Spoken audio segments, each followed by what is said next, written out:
underground, underground, underground, underground,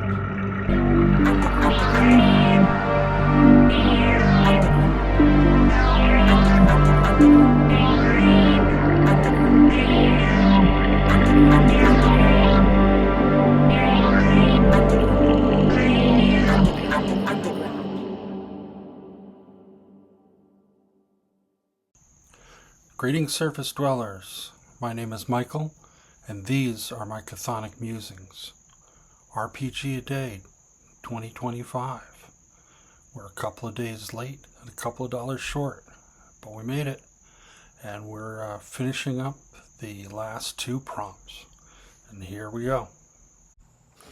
Well, folks, here we are with the final two prompts of RPG a day, 2025.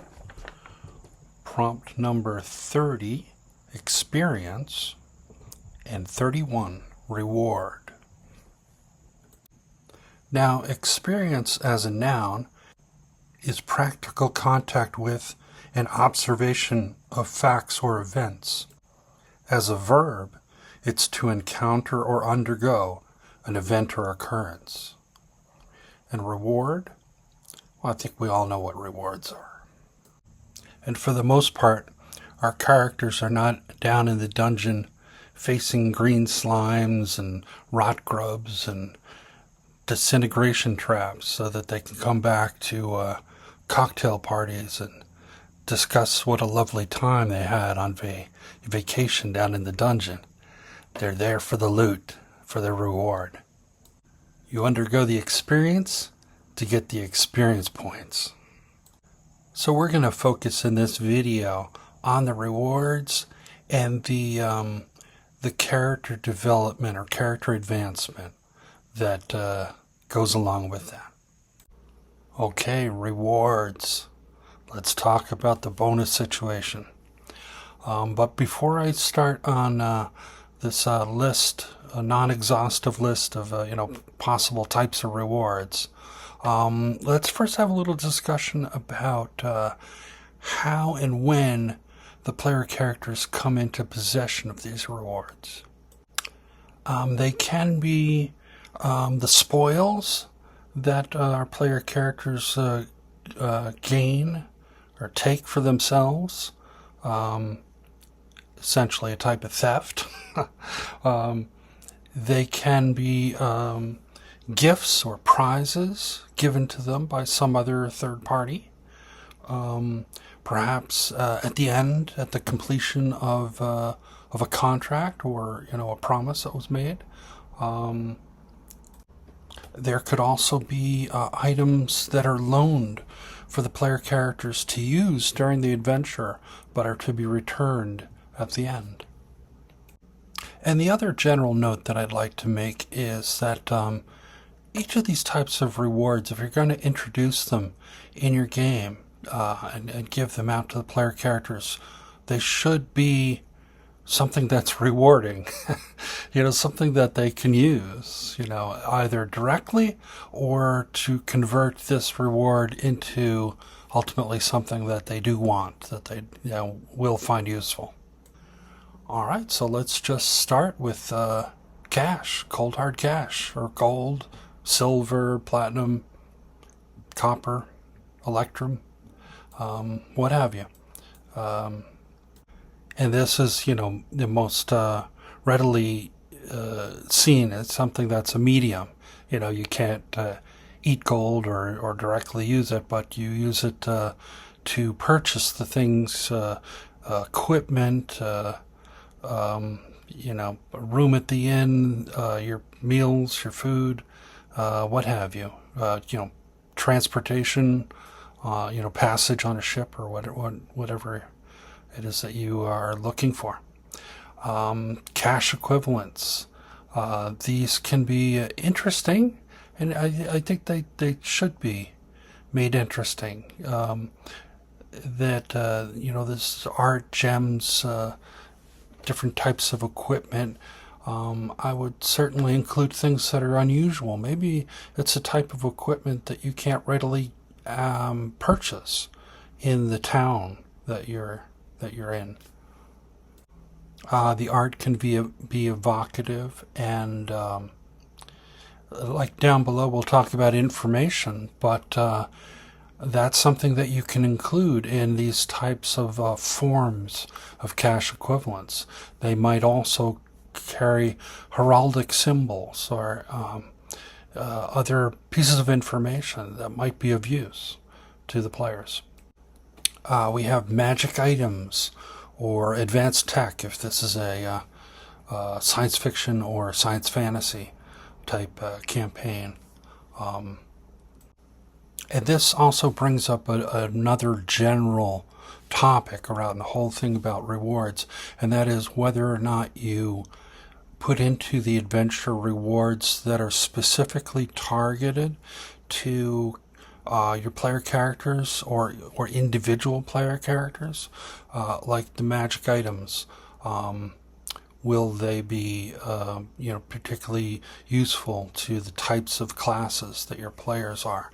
And I would say that, in my opinion, it would be based on the type of adventure that you're embarking on. If it's a general, loot the tomb of so and so, I would probably flavor the rewards and the types of things that are there based on so and so, and what they would have had in their tomb and been buried with. So if the players are looking to obtain very specific types of items that are useful, they may want to be selective in the type of adventures, or do a little bit of research, and try to find out the types of items that they're looking for, where they might be located, and what types of adventures they would go on to obtain them. And that might include, confronting certain villains where their rewards are on the villain. The villain is currently using that flaming sword that you would really like to have. And so you're going to have to be on the receiving end of it before you are the wielder of it. Boost boons and perks. These can come from contacts that you get. Perhaps your patron may be able to supply you with certain perks, and it's always good to be favored by the gods and get whatever boons you can. And I'm not telling you should be drinking liquids from strange pools in the dungeon, but you never know what might come of it. You might get a boost, or it might be something terrible. There's also rumors, information, or the control of information. So yeah, it's always great to have different rumors, especially if you're running in or running a sandbox type campaign, where there's things going all over the place, different activities and different factions doing their own thing. So it's great to be able to get that information. And like before, I was saying, if you'd like to target what your rewards are going to be, maybe a little bit of information of who's got what and who's giving away what and who was buried with what might be important. And as far as control of information, because this also includes not just the players getting information of something they didn't know, but also maybe getting possession or destroying evidence that might be used against them, or controlling some other bad reputational information that they'd rather not get out into the open. And next we have influence, favors, contacts, or change in status or rank. Related to the prior control of information discussion. Just in the world, just getting better influence, especially with more powerful non-player characters. Being able to extract favors from people, even from the local, tavern keep or whoever, or the Beggars Guild, or what have you. Getting different contacts that you can in the future get rumors or information from.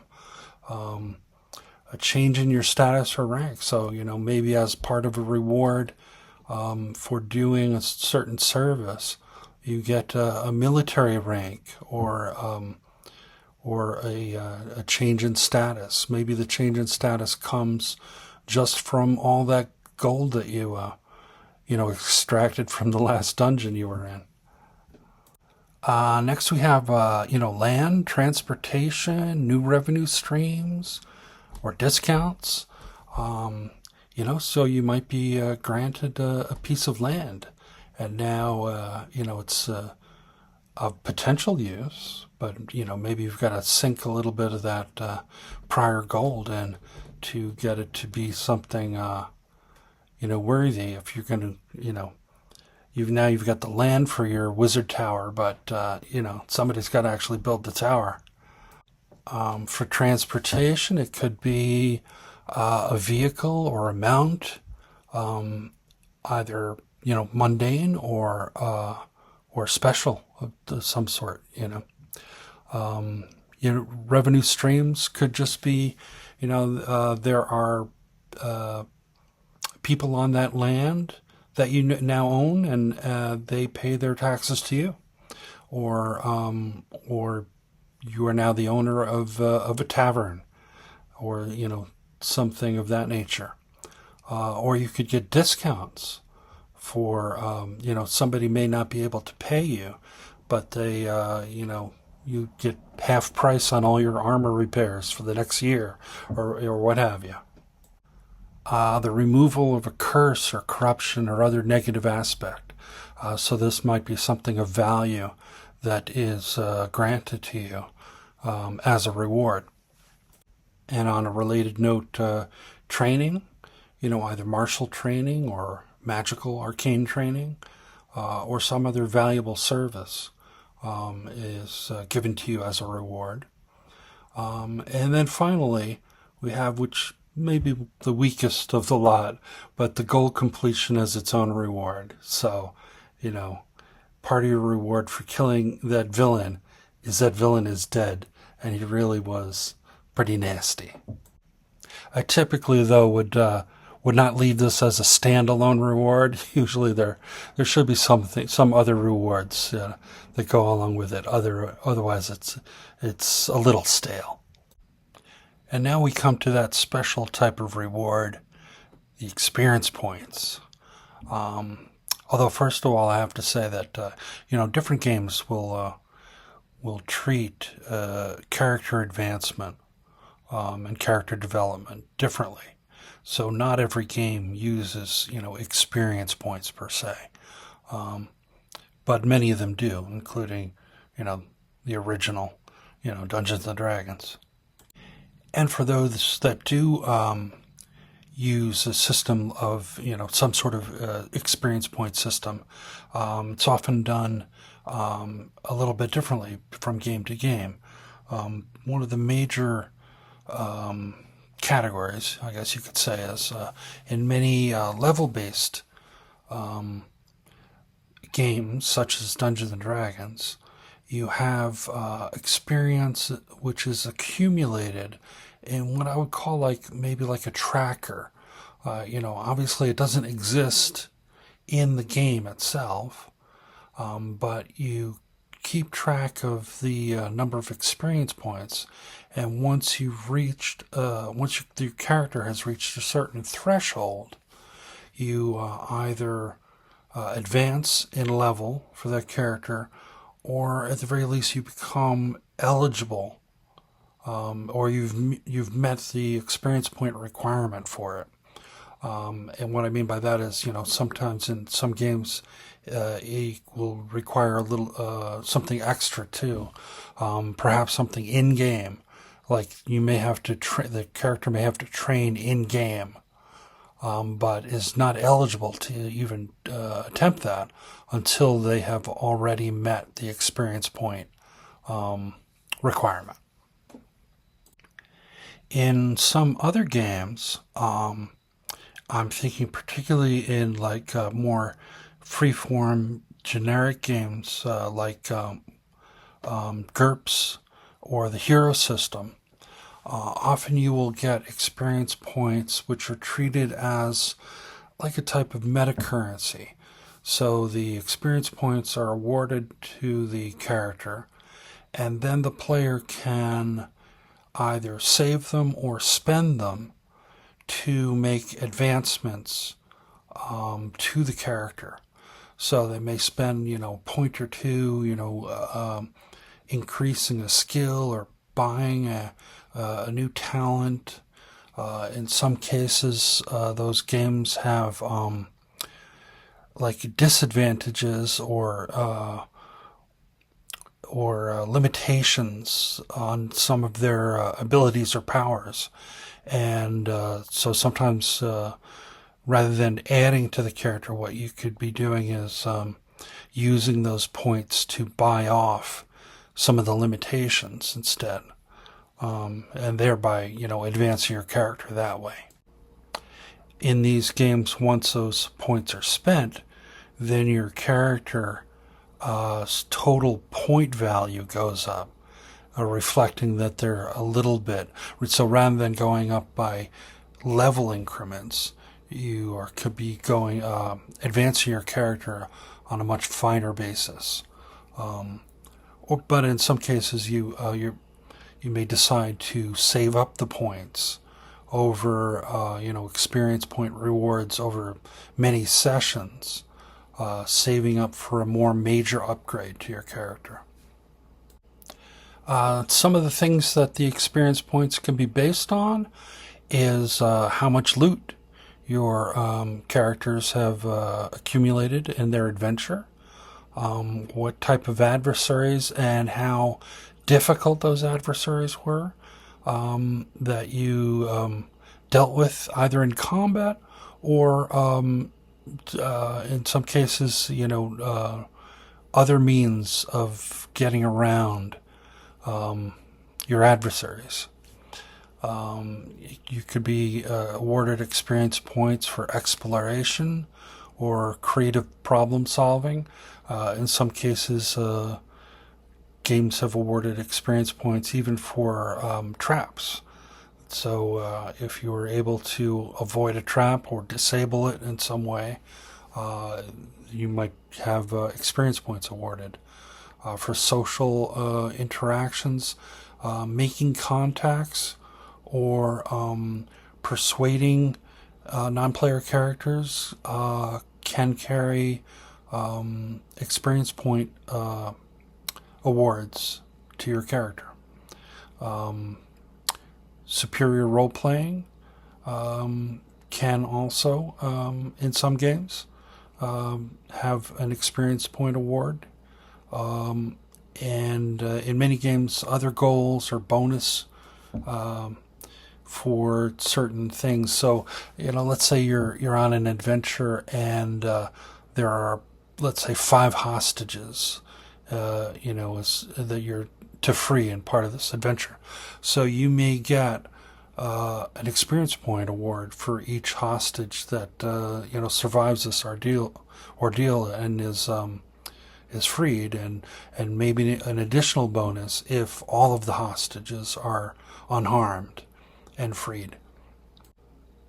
The game Shadow Dark has a carousing activity where your player characters can spend money to throw a party or engage in other partying type activities, and roll randomly on a table based on a little bit based on how much money they spend, and then maybe get additional experience points, and have other effects as well,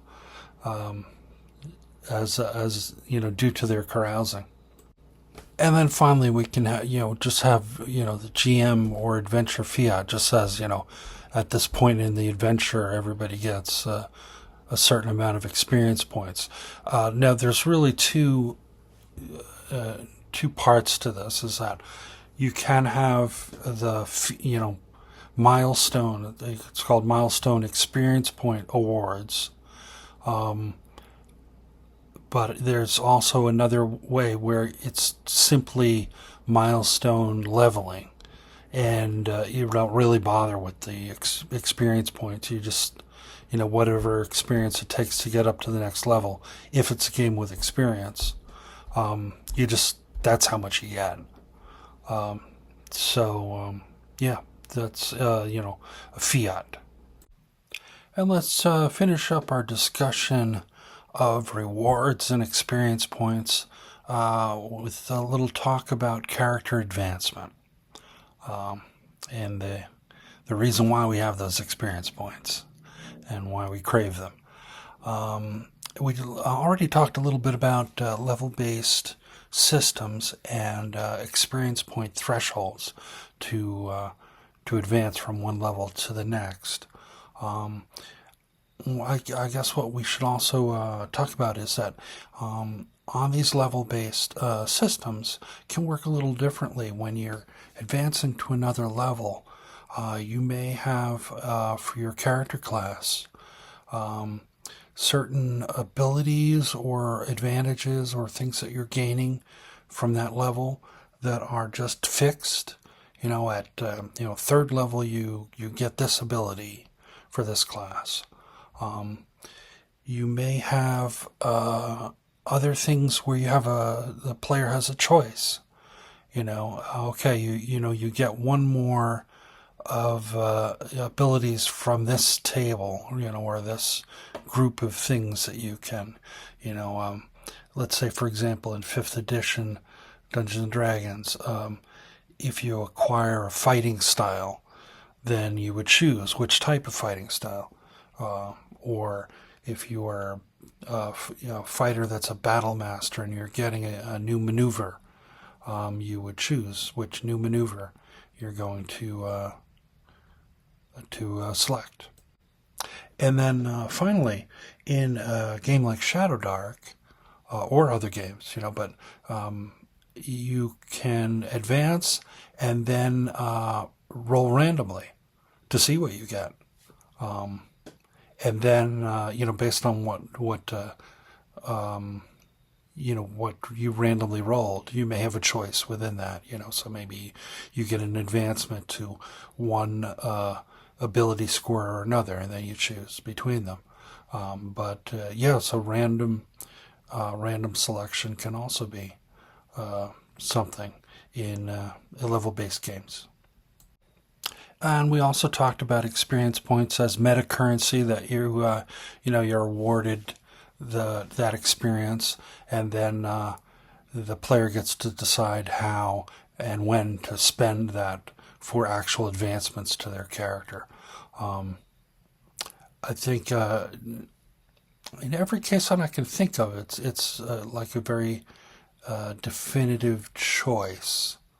Nothing is automatic. And you choose, and I can't think of a situation where you spend X number of points and then roll randomly to see what happens, but I guess it's a possibility, but I can't think of a game that does that off the top of my head. Many games have something called downtime, which is what your characters do when they're not actively adventuring. And this is often dealt with in between sessions or at the end or beginning of a session, and not taking up the table time or the online time to actively do the adventuring and the gaming. But if you say like, okay, your characters will be in this town, and they'll be they've spent 6 months since the last adventure, and then you can decide what they've been doing in that time, and that downtime would have potentially certain benefits depending on what your characters have been doing. So they may be crafting things, so maybe they're creating equipment, but they may also be training themselves and advancing their characters. that way. Either improving their abilities or skills, if if a skill-based system or something of that nature. And then, as a related topic, you may have in-game training, and this may require that you make contact, that the player characters make contact with an appropriate NPC that is capable of providing that training. Either an individual NPC or perhaps a faction or organization that is able to do the training. And like I mentioned before, this can either be in conjunction with the experience point thresholds for a level based. So you may have to meet the experience point threshold first to be eligible for the training.